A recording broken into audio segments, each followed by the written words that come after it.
Gramata, you are up next. Now, since I'm outside, I don't know about Vorbis's reveal and everything that's going on, correct? That is correct.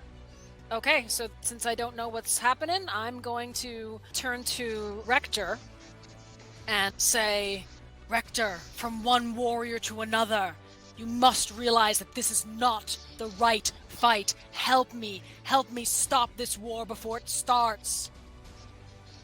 And then I'm also going to try and put out fires in front of me. Alright, so go ahead and roll a persuasion check with advantage. That's your free action. And then you can also roll a survival check to try to put out the fires. And that would be your action. 15 on the persuasion. Nice, okay. And then what did you say, survival? Survival. 5.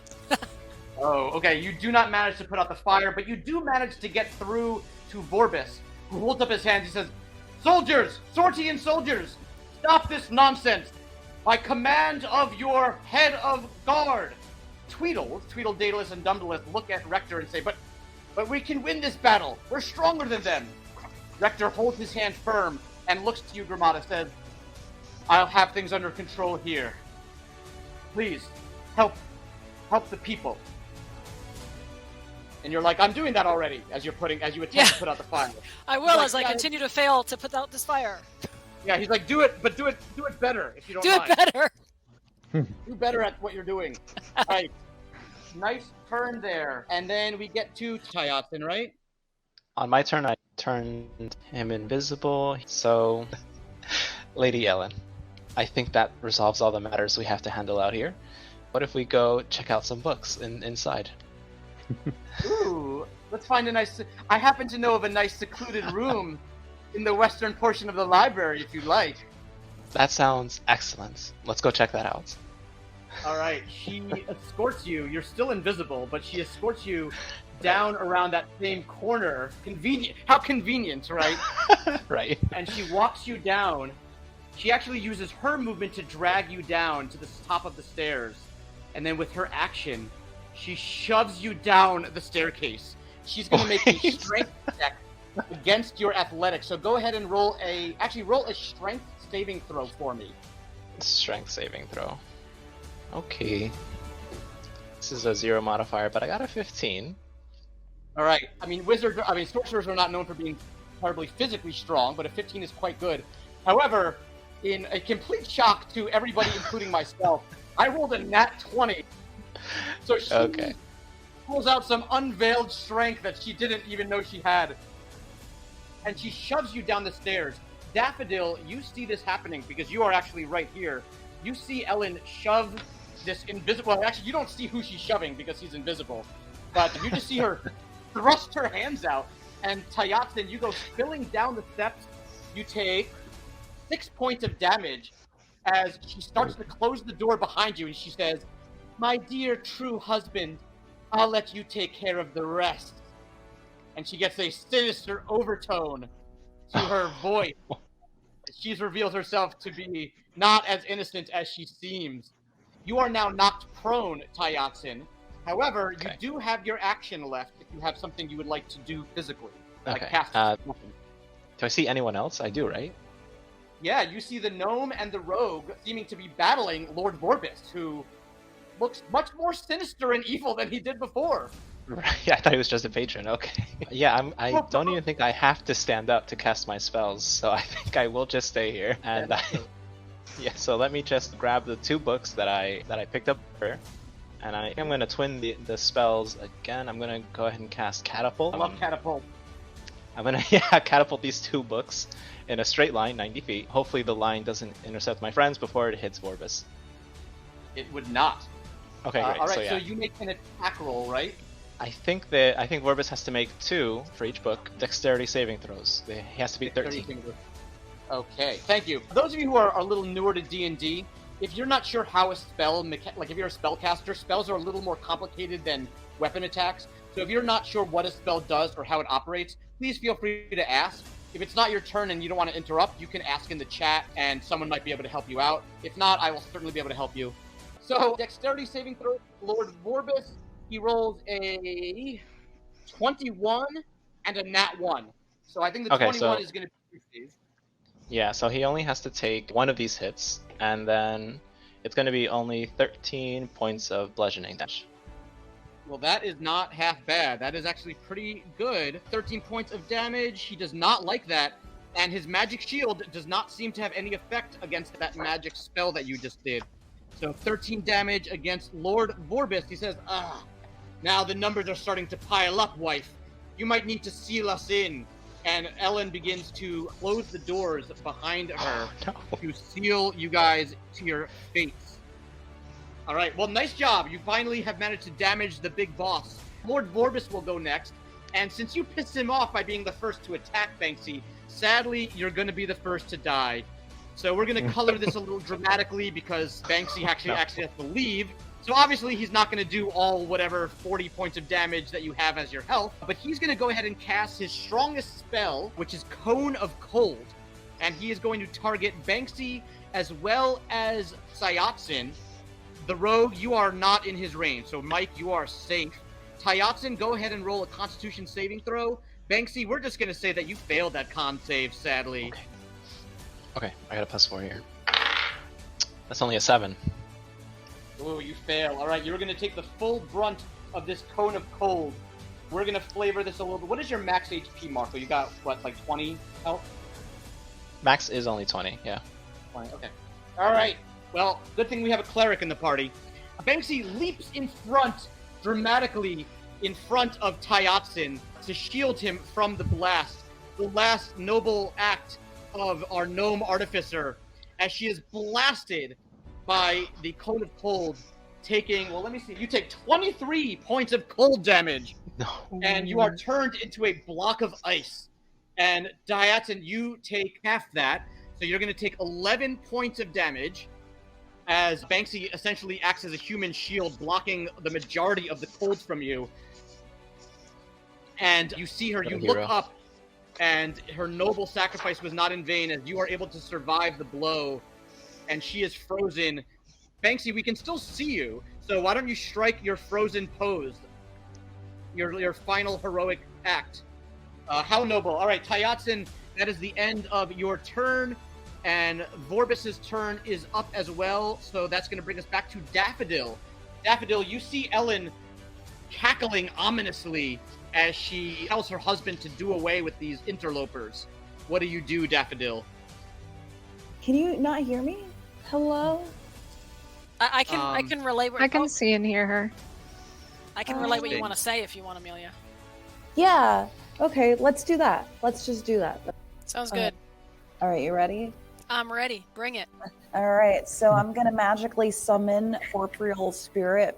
I'm able So to do she's that. going to magically summon an incorporeal spirit Using my Spirit Totem. using her Okay. spirit totem. And Now, that she's got 3 options. I assume she can hear me. So she's got her bear. Yes, her she can hear you. unicorn, and her- Yes, so she can use her bear spirit, hawk spirit, or the unicorn spirit. Yes, so I'm going to use my Bear Spirit to heal whoever's downstairs. Because I heard which a one is she thud. choosing there? She's going to go with her bear spirit so she can heal. All right, so that bear spirit is going to emerge and create a 30-foot aura around her, which will heal. Let me see, grab her sheet here. Allies gain 8 temporary hit points and have advantage on strength checks and strength saving throws. So, Tayatzin, you're going to heal 8 health, or you're going to gain 8 temporary health points. Got it, 8. And same with Daffodil herself. All right, that was Daffodil's bonus action. Translator, what else is she going to be doing on her turn there? I also want to open That's the only a door. bonus, so she can move, and she can also cast a spell or make a weapon attack. Okay, Amelia, anything else you want to do? Yeah, I want to open the door and go downstairs, see what's going on. She wants to open the door and go downstairs, see what's going on. All right, she rushes down the stairs, and she sees this terrifying scene.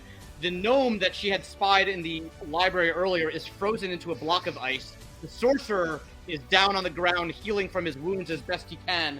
And the rogue is doing battle with this evil-looking man in exotic-looking robes. She can still cast a spell if she wishes. Does she have any spells that might be useful in this situation? Can I attack? I'm pretty sure I still had my little sword drawn. She wants to Spellcasters, know you if can she always can do attack.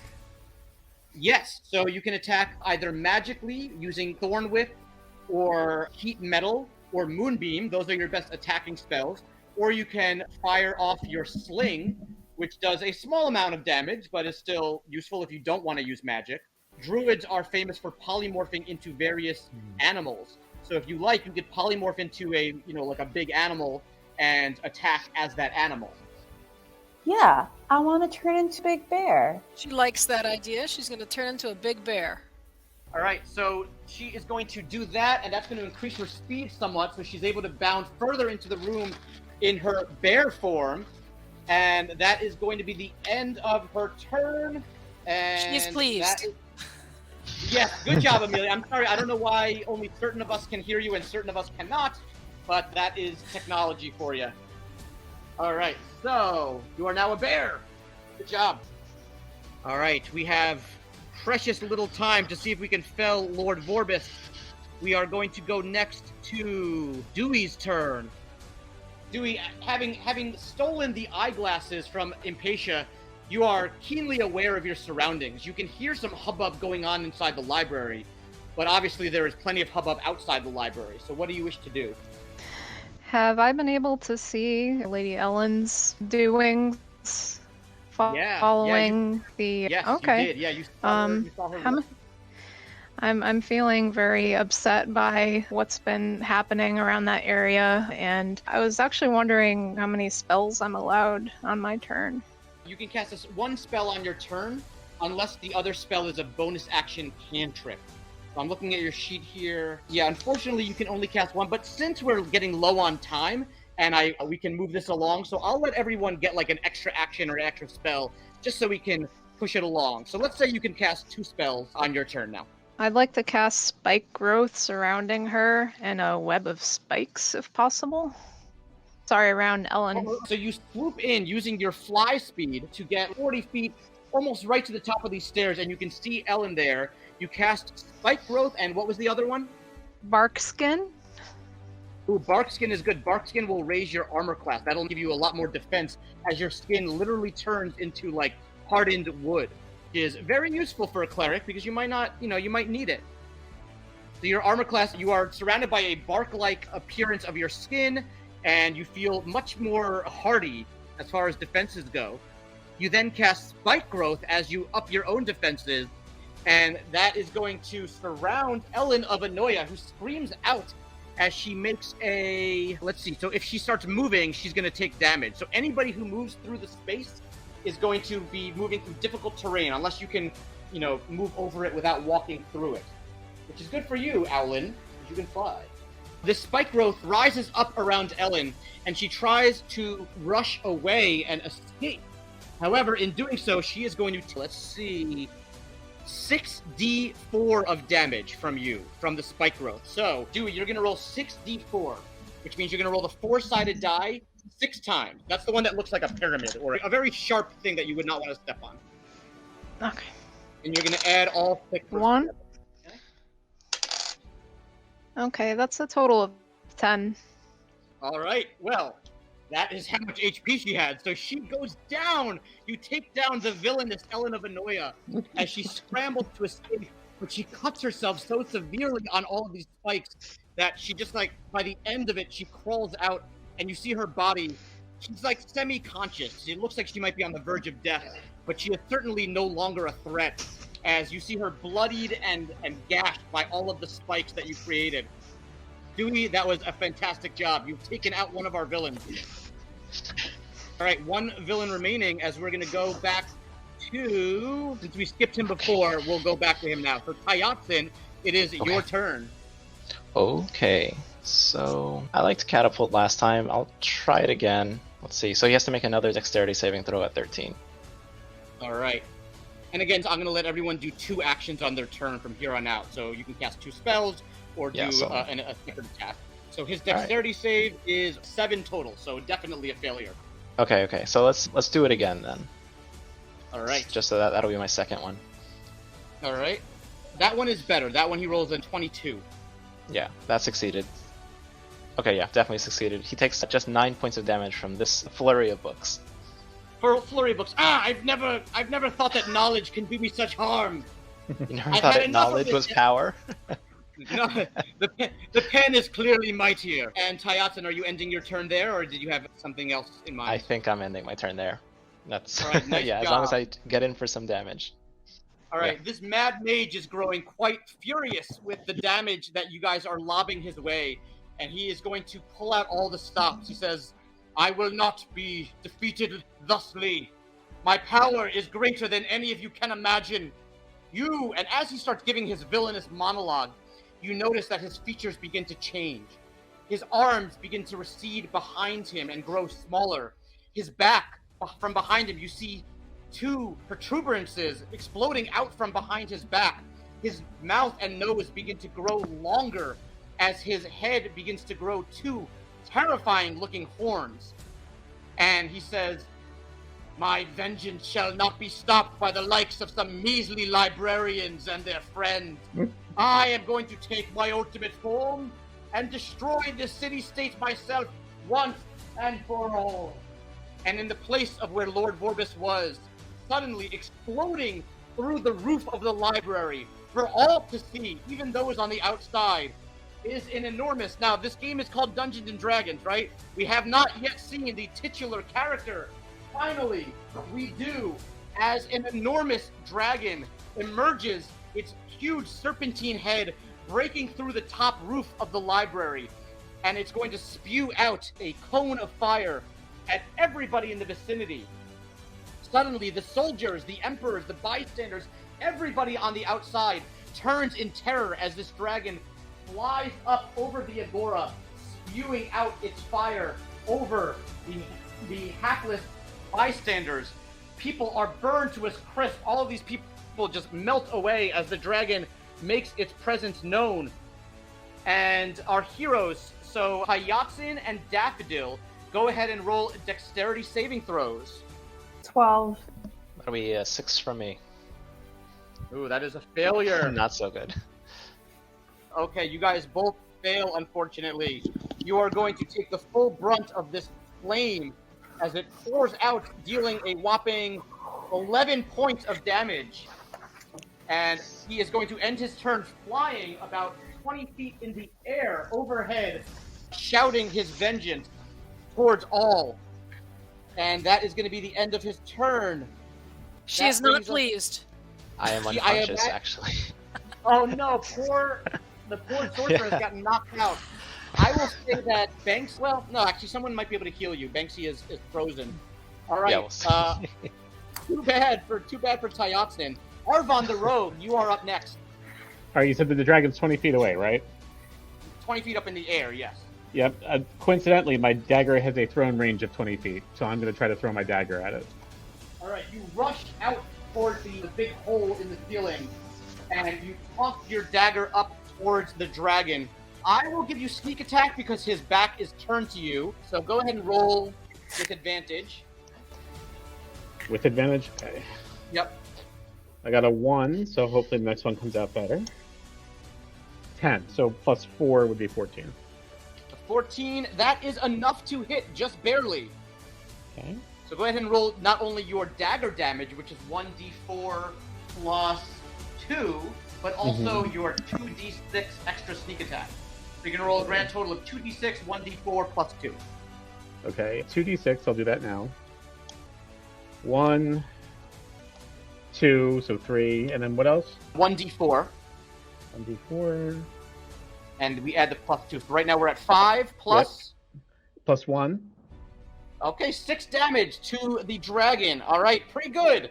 You poke him in the back, and he turns with his giant serpentine head. "Don't worry, I haven't forgotten about you," he says in a draconic, slithering voice. Like everybody else, I'll give you a bonus action second dagger attack if you want to hurl a second dagger. Yeah, I'll take a shot at it. All right. Your sneak attack only applies once per turn, so you're not going to add your sneak attack, but you can still do regular damage. Another 14. That will hit again. So this time it's just going to be 1d4. All right. 1. Okay. Hey, better than 0, right? All right, you do an extra point of damage to the dragon, who is very displeased with this turn of events. Gramata, finally, you've been on the outside doing crowd control the whole time. You suddenly see a big, clear enemy that needs killing. Rage! Yes, you fly into a barbaric rage. Am I too far? Can I get there? I'm just gonna say that you've been edging closer, putting out fires this whole time. So by the time that the dragon emerges, we'll say that you can be within wherever you need to be. All right, I'm dual-wielding hand axes. I'm gonna assume because of time, you're gonna let me frenzy right away. Of So course I I am. do 2, yep. So 18 on one, 8 on the other. The 18 will hit, the 8 will not. Figured. Now, as a barbarian, you can always reckless attack, which means you can give yourself advantage, but as a cost, the enemy then has advantage against you. So if you want to try to do more damage, you can roll that second one with advantage and try to hit, but on his next turn, he's going to have advantage against you. That's your choice. No, I'll keep it like this. All right, so on that one attack... So I get 8 damage. All right, 8 damage, and you also add some for your rage. You add an additional 2.2 damage. I love veteran players. 8 damage total, not too bad at all. All right, and else on your turn. Are you gonna let me do more? Well, you took 2 attacks. I mean, what else would you want to do? Because it sounds probably with 5 minutes left, this is going to be everybody's last turn. So go ahead and pull out all the stops. You got anything else? I'm raging, so all I would want to do is attack. All right, why don't you just go ahead and make 1 extra attack? All right. Oh, you get to do that anyway because you're frenzied, right? You get a bonus action attack anyway. Right. Nat 19.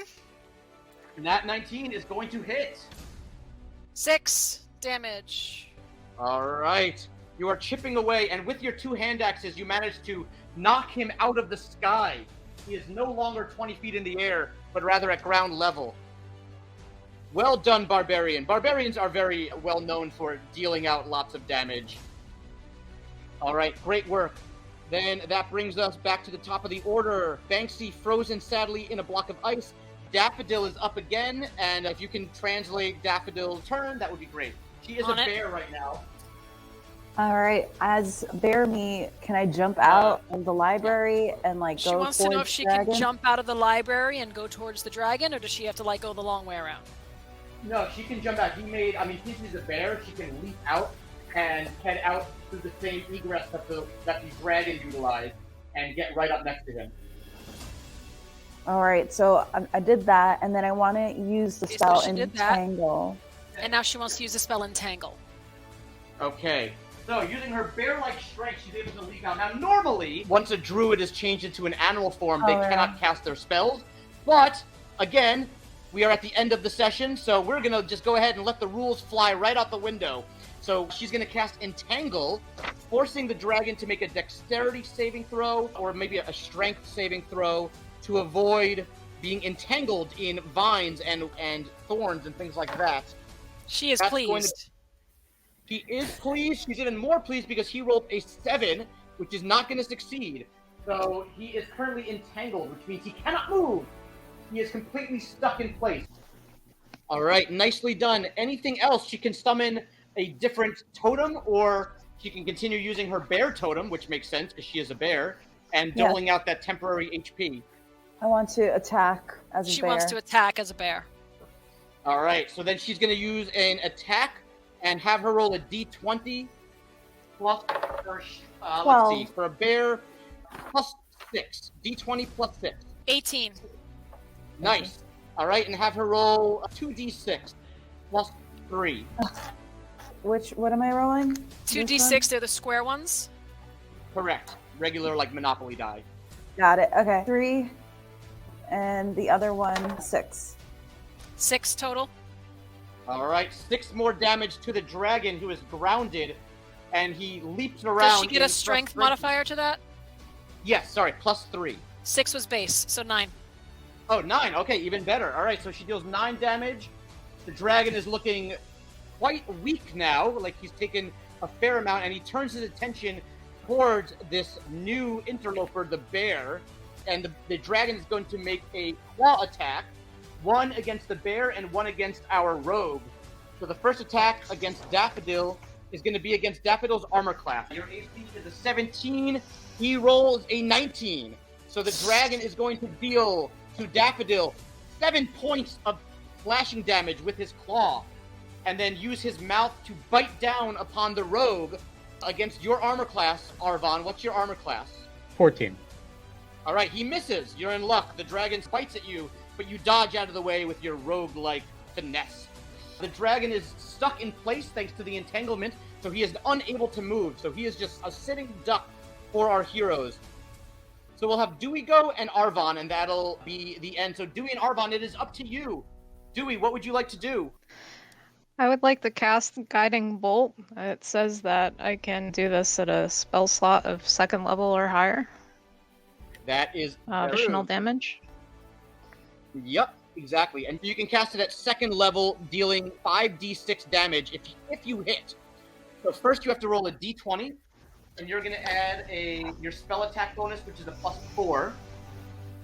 And because it is restrained by entanglement, I'm going to give you advantage on the attack roll. I have a 15, and that's +4. Mm-hmm. And advantage means I roll again. Yep, you might as well, because you might get a natural 20. 5. Okay, so we'll go with the first one. So that is going to hit. You streak a guiding bolt of radiant energy across the library steps, striking the dragon right in the chest. Roll 5d6 radiant damage. 5d6 is going to be 5 of these Monopoly die.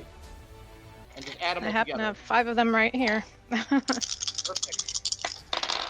I have 12 here. 12. All right, you do 12 damage to the dragon, who falls to its knees, looking like the slightest blow may knock it over. Now, Guiding Bolt has an extra effect of illuminating the creature thanks to its mystical light that you have bestowed upon it, giving the next player advantage. So the next player is Arvon. Arvon, you're going to be the last one to go. You're going to have to succeed here, we hope, or else this dragon is going to live to destroy another city-state. No pressure. All right. I will attack with my sword then. All right, you can get nice and close to him, and you have advantage. So roll 2 times. Good luck. 4 and 18 plus 4 would be 22. All right, that 4 scared me. I was a little nervous there for you. That 22 is going to succeed. And while we're at it, since as a rogue you can take a bonus action anyway to make a second attack, go ahead and make a second attack roll. Okay. And then we'll add up all the damage together. 10 total. And you have advantage, so roll that one twice as well. Down to 20. A nat 20. All right, guys, this is perfect. We're ending our game on a critical hit. So, between your 2 attacks and your critical, you're going to roll a grand total of 7d6 plus 4. Okay. So plus 4. Got it. All right. Now, 4. audience, while he's rolling his dice and adding them up, you can use the chat. How do you think? It looks like Arvon might slay this dragon. Why don't you guys write in some suggestions of some cinematic finishing move that he can use against this dragon? Throw it off in the comment section. The best one, I'll call out loud. It's shaping up pretty good. So, total of 32. 32 damage. All right, audience, do you have any ideas of a cinematic finishing blow? If not, I'll let Arvon make something up. The last comment in the chat, Arvon, is a rogue fart and the spark of destiny. So even though that was a completely unrelated comment, you are a rogue, it kind of fits here. So using this spark of destiny and maybe some passing gas, how do you finish the dragon? You can be as over the top and cinematic as you wish. Nothing is off limits now. Never underestimate the power of a rogue fart. And then I take my slice. All right. You propel yourself up into the air with the power of your rogue fart. And as you raise your short sword, swooping down from the sky like an assassin, with your sword gleaming the spark of destiny in the sunlight above, you come down right upon the dragon's head, and you strike it through its skull, bringing it down finally to the ground. Ladies and gentlemen, our heroes have vanquished the foe. The citizens, and the soldiers, and the emperors of the twin city-states of Sort and Ephebi raise our heroes up on their shoulders, thanking them for their heroic efforts at not only defeating this enemy who has tried to literally set the town on fire, but also reinstituting a very much needed peace and truce as the 2 twin emperors go up and hug each other as brothers are supposed to do. And thank you all, showering you with rewards and gold for your next journey, which lies ahead. Congratulations, heroes. You have saved the Grand Library of Sorphibi. You have rescued the 2 city-states, and you have gained fame and acclaim, not to mention rewards and gold through your heroic bravery. Thank you all for joining us. On behalf of all of the libraries, friends of the library that have helped put this together, this has been Librarians and Dragons. Thank you guys so much for sticking around and making this a fun, memorable event. And thank you to our players. A round of applause at home for our players for diving into the battle and to the situation and kicking some major dragon tail.